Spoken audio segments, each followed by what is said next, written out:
अस्सलाम वालेकुम students, second year physics chapter 13 का ये लेक्चर नंबर 7 जिसमें हम एम्पेयर्स लॉ की दूसरी एप्लीकेशन को डिस्कस करेंगे। पहली एप्लीकेशन पिछले लेक्चर में हम कवर कर चुके हैं। इस लेक्चर में हम एम्पेयर्स लॉ को अप्लाई करेंगे मैग्नेटिक फ्लक्स डेंसिटी फाइंड करने के लिए due to current carrying solenoid. इसी चीज़ को आपसे एग्ज़ाम में यूँ भी पूछा जा सकता है कि आप बताइए कि सोलेनॉइड क्या है, और सोलेनॉइड से जब करंट पास होता है तो जो मैग्नेटिक फील्ड सेटअप होता है उसकी कैरेक्टरिस्टिक्स को एक्सप्लेन करें, और उस मैग्नेटिक फील्ड की जो डेंसिटी है या उसकी स्ट्रेंथ है उसको डिराइव करें, उसकी मैथमेटिकल फॉर्म जो है वो डिराइव करें। तो डायरेक्ट पूछ लिया जाए कि सोलेनॉइड के मैग्नेटिक फील्ड को डिस्क्राइब करें, तो या फिर आपसे ये कह दिया जाए कि एम्पेयर्स लॉ अप्लाई करके मैग्नेटिक फील्ड डेंसिटी सोलेनॉइड की फाइंड करें। दोनों सूरतों में स्टेटमेंट का फ़र्क है, आंसर आपका एक जैसा ही रहेगा। लेक्चर का आगाज़ करते हैं स्टूडेंट्स, और पहले सोलेनॉइड को डिफाइन कर लेते हैं। एक कॉइल जिसको कि एक स्पाइरल यानी हेलिकल फॉर्म में, स्प्रिंग की फॉर्म में बनाया गया हो, ऐसी कॉइल को सोलेनॉइड कहते हैं। और सोलेनॉइड से जब करंट पास होता है तो इसकी सराउंडिंग और इसके इनसाइड एक यूनिफॉर्म मैग्नेटिक फील्ड सेटअप होता है।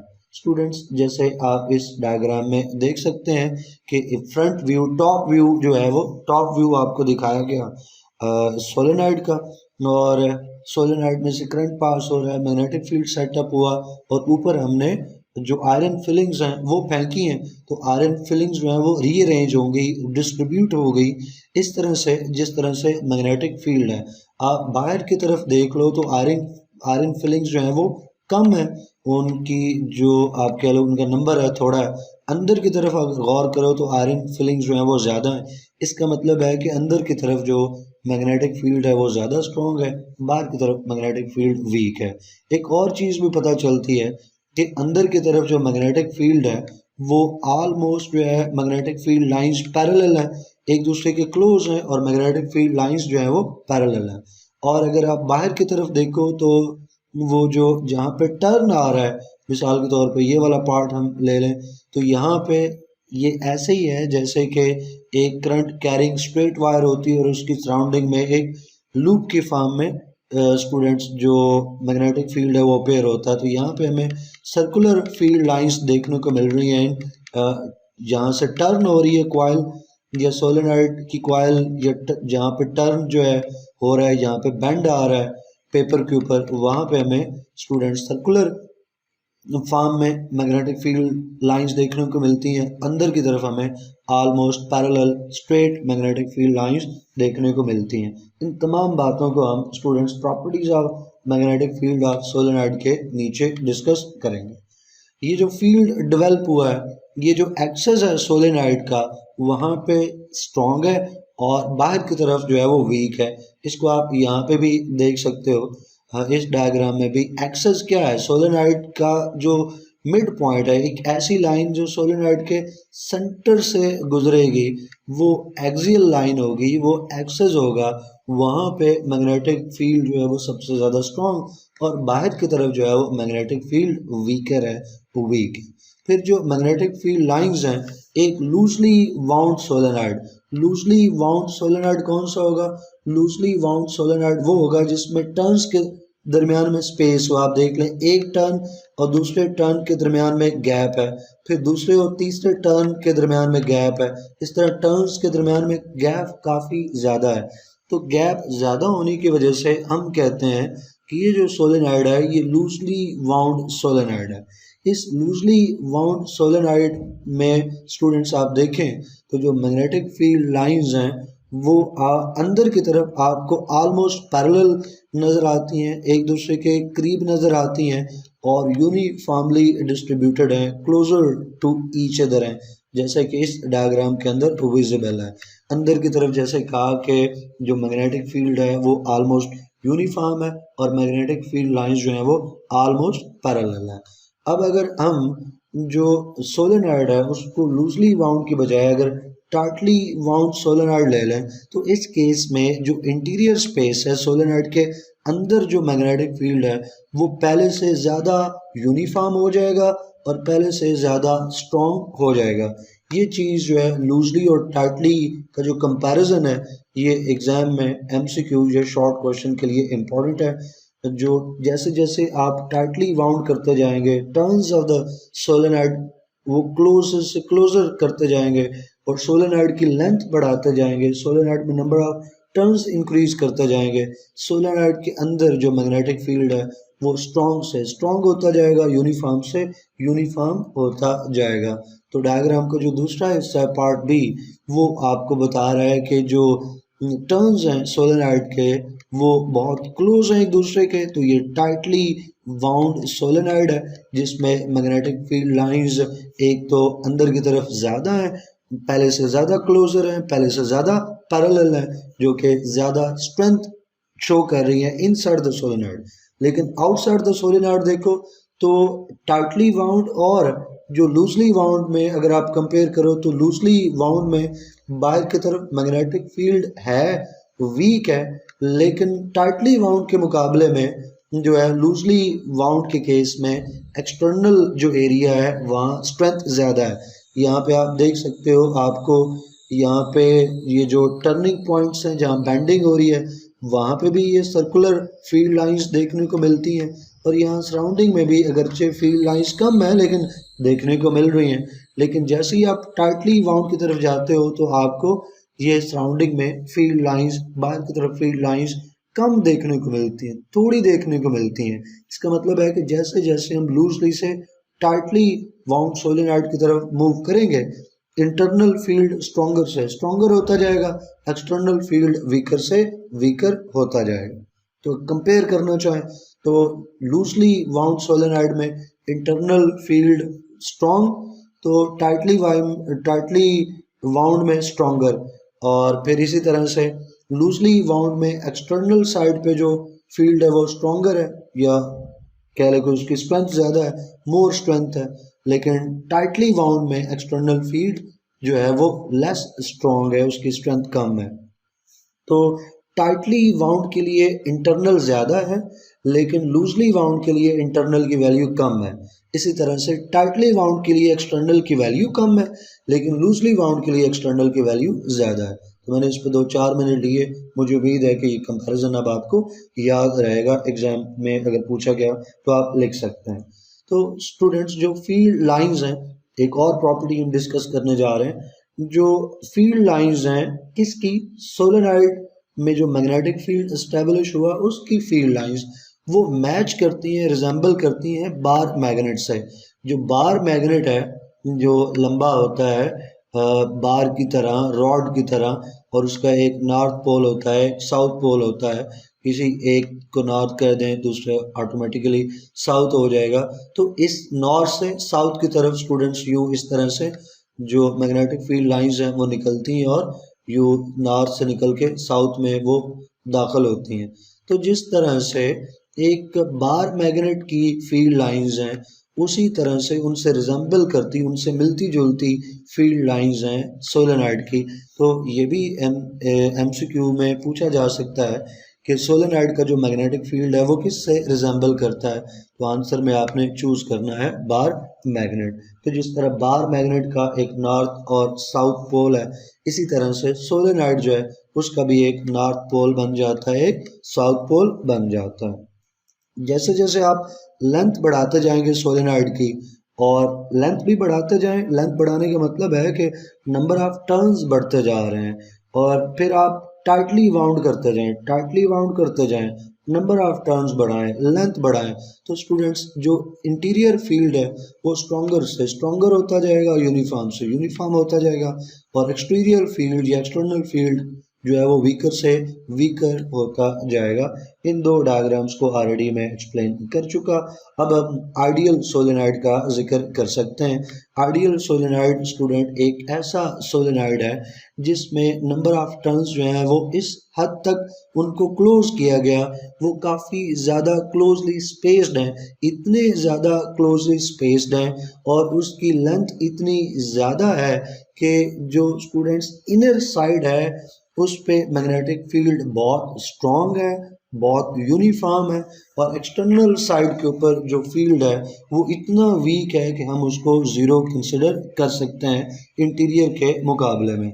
रिपीट कर देता हूँ, आइडियल सोलेनाइड एक ऐसा सोलेनाइड है जिसका internal field very strong, very uniform, जिसका एक्सटर्नल फील्ड ऑलमोस्ट ज़ीरो हो, ऐसे सोलेनाइड को आइडियल सोलेनाइड कहते हैं। इसमें एक और फीचर क्या है कि इसकी लेंथ काफ़ी ज़्यादा होती है, टर्न्स का नंबर काफ़ी ज़्यादा होता है और turns are very closely spaced. तो ऐसे सोलेनाइड को हम आइडियल सोलेनाइड कहते हैं। अब हम कैलकुलेशन या डेरिवेशन की तरफ जा सकते हैं। दूसरे लफ्ज़ों में जो लर्निंग आउटकम थी जिसमें कहा गया कि एम्पेयर्स लॉ को इस्तेमाल करते हुए हम जो मैग्नेटिक फील्ड है उसकी उस मैग्नेटिक फील्ड की जो मैग्नेटिक फ्लक्स डेंसिटी है वो कैलकुलेट करें, दूसरे लफ्ज़ों में बी की वैल्यू कैलकुलेट करें। तो एम्पेयर्स लॉ यहाँ पे हम इस्तेमाल करेंगे। जो क्वांटिटेटिव एक्सप्रेशन है यानी फार्मूला है वो हासिल करने के लिए for the interior magnetic field in an ideal solenoid, क्योंकि आइडियल सोलेनाइड में एक्सटीरियर तो है ही नहीं है, एक्सटर्नल तो है ही नहीं, तो इंटरनल के लिए इंटीरियर के लिए फिर मैथमेटिकल फॉर्म निकलेगी। इसके लिए आप एक सोलेनाइड लें और सोलेनाइड में एक Amperian path A B C D consider कर लें जिसकी length L1, L2, L3, L4 है रेस्पेक्टिवली, जैसे आप इस डायग्राम में देख सकते हैं कि ए है, बी है, सी और डी ये एम्पीरियन पाथ, फिर इसमें लेंथ है ए से बी जो है स्टूडेंट्स लेंथ L1, फिर बी से सी लेंथ 2, सी से डी लेंथ 3 और डी से ए की तरफ जो है वो लेंथ 4 है। फिर गौर करें तो जो लेंथ L1 है वो इनसाइड द सोलेनाइड है, लेकिन जो लेंथ L3 है वो आउटसाइड द सोलेनाइड है। L2 और L4 जो है वो आप कह लो कि जो मैग्नेटिक फील्ड लाइंस हैं, मैग्नेटिक फील्ड लाइंस अंदर की तरफ तो पैरेलल होती हैं, तो L2 और L3 फिर इसका मतलब है कि उन मैग्नेटिक फील्ड लाइंस के साथ जो है वो परपेंडिकुलर है। तो हम अपने एंगल का आगाज लेंगे ए से, जैसे एक सर्कल में आप एंगल बनाना शुरू करते हैं तो यहाँ से हम शुरू करेंगे ए से या L1 से। L1 जो है उसका एंगल किसके साथ, मैग्नेटिक फील्ड लाइंस के साथ हम देखेंगे तो वो कितना हुआ, 0 डिग्री हुआ, वो theta equal to 0 degree, direct मैं 0 डिग्री लिख देता हूँ। फिर L2 देखें, 0 से आगे गए तो ये ऊपर को चली गई तो 90 डिग्री और बढ़ गया, एंगल जो है वो 0 से 90 डिग्री में चेंज आया, तो ये L2 जो है वो यूँ परपेंडिकुलर हुई, सीधी हुई। तो L2 के लिए जो थीटा 2 हो गया वो स्टूडेंट्स 90 डिग्री का हो गया।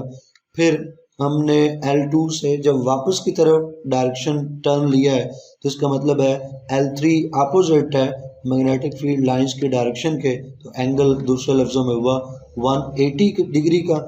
और L4 के लिए अगर आप एंगल देखो तो यहाँ से बात चली थी 0, फिर 90, फिर और 90 ऐड करें तो 180, 180 में 90 ऐड करें तो 270, तो L4 के लिए जो हम एंगल लेंगे स्टूडेंट्स वो 270 डिग्री लेंगे। 270 डिग्री फिर वापस ए पे पहुंचेंगे तो दोबारा से 360 हो जाएगा, यानी पूरा चक्कर काट लेंगे। 360 होता है एक चक्कर के अंदर जो है वो डिग्रीज, एक रेवोल्यूशन के अंदर डिग्रीज 360। तो हमने सेगमेंट्स के साथ थीटास को एसोसिएट कर दिया। L1 के लिए 0 डिग्री, L2 के लिए 90, L3 के लिए 180 और L4 के लिए 270। चलें स्टूडेंट्स, इन सब के ऊपर जितने भी ये लेंथ सेगमेंट्स हैं इन सब के ऊपर जो एम्पेयर सर्कुलर लॉ है वो अप्लाई करते हैं। पहले L1 पे अप्लाई किया, बी चूँकि यूनिफॉर्म है inside the magnetic, inside the solenoid be uniform है तो उसके लिए B1, B2, B3 लिखने की ज़रूरत नहीं है, बी चलेगा। तो B डॉट L1 उसको थीटा के साथ फॉर्म में हम लिखेंगे तो BL1 cos थीटा 1 आ जाएगा। थीटा साथ क्यों लिया, क्योंकि स्टूडेंट्स बी डॉट एल ये डॉट प्रोडक्ट है और हमने सीख रखा है कि डॉट प्रोडक्ट को cos थीटा के साथ लिख सकते हैं। तो बी और एल की हमने डॉट प्रोडक्ट ली और उसको थीटा के फॉर्म में लिख लिया। अब थीटा की वैल्यू पुट करते हैं। अभी आपको बताया कि L1 के लिए थीटा की वैल्यू 0 डिग्री और cos 0 होता है 1 पुट किया, BL1 से मल्टीप्लाई किया तो कोई फर्क नहीं पड़ा, B dot L1 is equal to BL1। इसी तरह एम्पेयर सर्कुलर लॉ L2 के लिए अप्लाई करेंगे तो B डॉट L2 इक्वल हो जाएगा BL2 cos थीटा 2। L2 के लिए थीटा 2 की वैल्यू 90 डिग्री, कॉस 90 होता है 0, 0 को BL2 से मल्टीप्लाई करो तो रिजल्ट 0। इसी तरह एम्पेयर सर्कुलर लॉ L3 के ऊपर आप अप्लाई करोगे। L3 के लिए अप्लाई करो तो B dot L3 equals to BL cos theta 3। Theta 3 की जो वैल्यू है वो 180 है, लेकिन अगर आप गौर करें तो L3 जो है वो बाहर है, जो आउटसाइड है सोलेनॉइड वहाँ पे मौजूद है। और एक आइडियल सोलेनॉइड के केस में बाहर की तरफ जो B की वैल्यू है वो 0 है, लिहाजा हम यहाँ पे B की वैल्यू 0 भी पुट कर सकते हैं in case of B dot L3। B की वैल्यू हम जानते हैं कि L3 जो के बाहर है, उसके लिए जो B एसोसिएटेड है वो 0 हो गया। और 180 डिग्री कॉस 180 फाइंड करो तो -1, मल्टीप्लाई करो तो अल्टीमेट रिजल्ट तो 0 रहेगा। तो B dot L3 equal to 0। अब आप अप्लाई कर दो एम्पेयर सर्कुलर लॉ L4 के ऊपर, द लेंथ सेगमेंट 4।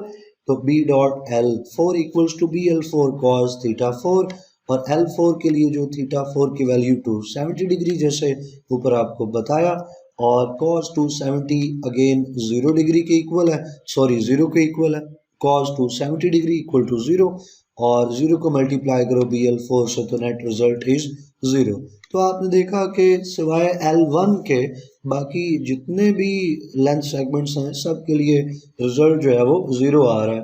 अब पूरे लूप के लिए जब हम एम्पेयर सर्कुलर लॉ अप्लाई करेंगे, यानी इन तमाम जो ये जितने भी डॉट प्रोडक्ट्स हैं B और L की, इन सब की समेशन लेंगे, सम लेंगे, तो हमारे पास फाइनल रिजल्ट आ जाएगा।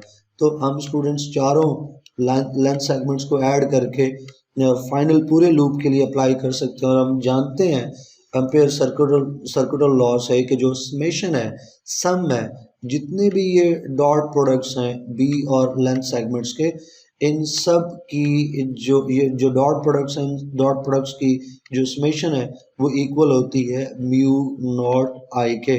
तो स्टूडेंट्स यहाँ पे हम right hand side mu nought I ले लेंगे, और चूंकि हम समेशन ले रहे हैं B और B डॉट L की, यानी ये जो डॉट प्रोडक्ट्स हैं B और L की, ये हमारे पास 4 है और इन चारों को हमने ऐड करना है, तो लेफ्ट हैंड साइड पे उन चारों को हम ऐड कर रहे हैं। तो B डॉट L1 की वैल्यू BL1 पुट कर दी, बाकी तीनों की तो वैल्यू हमने देखा 0 आती है, 0 ऐड करने से फ़र्क नहीं पड़ा। BL1 equals to mu nought I. तो L1 चूँकि फिर एक ही बचा है, बाकी का रिजल्ट 0 रहा, तो हम L1 के नीचे जो सबस्क्रिप्ट 1 है उसको ड्रॉप करके L1 को इक्वल टू L लिख सकते हैं। इस सूरत में BL is equal to mu nought I. अब स्टूडेंट्स अगर n नंबर ऑफ टर्न्स मौजूद हो सोलेनॉइड में, एक टर्न ना हो, बल्कि यूँ देख लो कि ये जो मैथमेटिकल फॉर्म हमारे पास निकली है BL is equal to mu nought I, ये एक लूप के लिए निकली है। एक लूप का मतलब है एक टर्न के लिए निकली है, लेकिन एक टर्न ना हो, एक लूप ना हो, बल्कि n नंबर ऑफ टर्न्स हो, n नंबर ऑफ लूप्स हो, तो फिर जाहिर है एक की वैल्यू अगर ये है तो n की वैल्यू कितनी होगी, मल्टीप्लाई कर देंगे n के साथ। तो राइट हैंड साइड पे हम n के साथ मल्टीप्लाई कर देंगे। ये बिल्कुल ऐसे ही है जैसे एक पेन की वैल्यू आपको पता हो और आपसे कह दिया जाए कि n नंबर ऑफ पेन्स की वैल्यू कितनी होगी, तो एक की वैल्यू को n से मल्टीप्लाई कर देंगे। एक की वैल्यू अगर ये है तो n की वैल्यू मालूम करने के लिए एक की वैल्यू को n से मल्टीप्लाई कर देंगे, तो BL equals to n mu nought I. अब स्टूडेंट्स हम L जो है उसको दूसरी तरफ ले जाकर डिवाइड कर सकते हैं। L को अगर दूसरी तरफ लेके जाएं, डिवाइड कर दें, और फिर हम N और L को सेपरेट कर दें, तो हमारे पास एक और एक्सप्रेशन आ जाएगा N बाई कैपिटल N जो है यहाँ पे कैपिटल N बाई L। हम इसको एक नया नाम दे सकते हैं। हम कह सकते हैं ये L तो लेंथ ऑफ द सोलेनॉइड है और N capital N is the number of turns in the solenoid. तो फिर हम कह सकते हैं कि capital N divided by L is number of turns per unit length of the solenoid, और इसको हम स्मॉल n से रिप्रेजेंट कर सकते हैं। तो capital N divided by L is the number of turns per unit length of the solenoid, और इसको स्मॉल n से रिप्रेजेंट करके हम पुट कर सकते हैं। तो अब students B is equal to small n into mu naught I, ये आ गया जी final expression of the B due to solenoid, या आप कह लो magnetic flux density due to solenoid. Ampere's law को अप्लाई करके हमने इसको निकालना था, निकाल लिया। या आप कह लें कि हमने जो सोलेनाइड है उसके मैग्नेटिक फील्ड को डिस्क्राइब करना था, उसकी प्रॉपर्टीज़ को डिस्क्राइब किया, फिर उसकी मैथमेटिकल फॉर्म को निकालना था, तो वो भी निकाल लिया। अब लास्ट पे चौथी और आखिरी जो सब हेडिंग है वो है जी डायरेक्शन मैग्नेटिक फील्ड की निकालनी। जैसे ऊपर प्रॉपर्टीज़ में हमने बात की कि जो सोलेनॉइड का मैग्नेटिक फील्ड है ये बिल्कुल वैसे ही बिहेव करता है जैसे बार मैग्नेट का मैग्नेटिक फील्ड होता है। तो बार मैग्नेट का एक नॉर्थ पोल है, एक साउथ पोल है। तो सोलेनॉइड में भी जब करंट पास हो रहा है तो एक नॉर्थ पोल बनना चाहिए, एक साउथ पोल बनना चाहिए। तो कैसे पता चलेगा कि सोलेनॉइड का नॉर्थ पोल कौन सा है, साउथ पोल कौन सा है? तो इसके लिए राइट हैंड रूल इस्तेमाल किया जाता है। ये चूंकि तीसरा राइट हैंड रूल है जिसका जिक्र करने जा रहे हैं, तो इसको हम राइट हैंड रूल 3 लिख सकते हैं। दो जो हैं इससे पहले राइट हैंड रूल 1 उसको हमने इस्तेमाल कर लिया, राइट हैंड रूल 2 को भी सीख लिया। अब राइट हैंड रूल 3 की बात करेंगे। ये अब राइट हैंड रूल 3 बताता है कि जो राइट हैंड की फिंगर्स हैं उनको कर्ल कर लें। किधर कर्ल करना है? In the direction of current. Solenoid में जिस डायरेक्शन में करंट मूव कर रहा है उसी डायरेक्शन में आप अपने राइट हैंड की फिंगर्स को कर्ल कर लें, मोड़ लें। तो जो एक्सटेंडेड थंब है, फैला हुआ आगे को बढ़ा हुआ हमारा अंगूठा है, वो पॉइंट आउट करेगा direction of the north pole. वो हमें बता देगा कि भाई नॉर्थ पोल क्या है। सम टाइम एमसीक्यूज में ना ये एज ए स्टेटमेंट ले लेते हैं और आगे ये वाला हिस्सा छोड़ देते हैं और पूछते हैं कि वो डायरेक्शन जो है या थंब जो है वो किस चीज़ की डायरेक्शन को बताएगा, नॉर्थ पोल को बताएगा, साउथ पोल को बताएगा, मैग्नेटिक फील्ड के डायरेक्शन को बताएगा, वेलोसिटी, ऐसे ऑप्शन होते हैं। तो इन केस ऑफ सोलेनॉइड आपने याद रखना है कि राइट हैंड रूल के केस में जो एक्सटेंडेड थंब है वो पॉइंट आउट करता है north pole of the magnet या north pole of the solenoid, क्योंकि ज़ाहिर है वो सोलेनॉइड एक बार मैग्नेट की तरह बिहेव कर रहा है। जैसे यहाँ पे आप देख सकते हो इस केस में करंट यहाँ से दाखिल हो रखा है, इधर को बाहर निकल रहा है, तो इसका मतलब है यहाँ यूँ करंट चलता चलता यहाँ से नीचे की तरफ जाएगा। अगर नीचे की तरफ जाएगा तो हमारी फिंगर्स जो हैं वो भी नीचे की तरफ यूँ कर्ल कर रही हैं। तो जो डायरेक्शन करंट की उसी डायरेक्शन में राइट हैंड के फिंगर्स को कर्ल किया तो ऑटोमेटिकली जो थंब है उसकी डायरेक्शन ये बनेगी। तो जिस डायरेक्शन में थंब होगा उसी डायरेक्शन में नॉर्थ पोल। अगर नॉर्थ का पता चल गया तो दूसरा पोल जो है ये दूसरी साइड ऑटोमेटिकली साउथ पोल हो जाएगी। ये जो राइट हैंड रूल 3 है स्टूडेंट्स, ये कन्वेंशनल करंट के लिए इस्तेमाल करते हैं, यानी फ्लो ऑफ पॉजिटिव चार्जेस के लिए इस्तेमाल करते हैं। अगर आप इसको इलेक्ट्रॉनिक करंट के लिए या फ्लो ऑफ नेगेटिव चार्जेस के लिए अप्लाई करना चाहते हैं तो फिर तरीकाकार यही रहेगा, फिंगर्स वाला और थंब वाला अंदाज यही रहेगा। राइट हैंड के बजाय अब आपको लेफ्ट हैंड यूज़ करना होगा। मुझे उम्मीद है स्टूडेंट्स ये लेक्चर, इसका कंटेंट आपको समझ आया होगा। कोई क्वेश्चन क्यूरी हो तो कमेंट सेक्शन में पूछना है, वीडियो को लाइक करना है, फेलोज के साथ शेयर कीजिएगा। इंशाल्लाह नेक्स्ट वीडियो में नेक्स्ट टॉपिक पढ़ेंगे। टिल देन अल्लाह हाफिज़।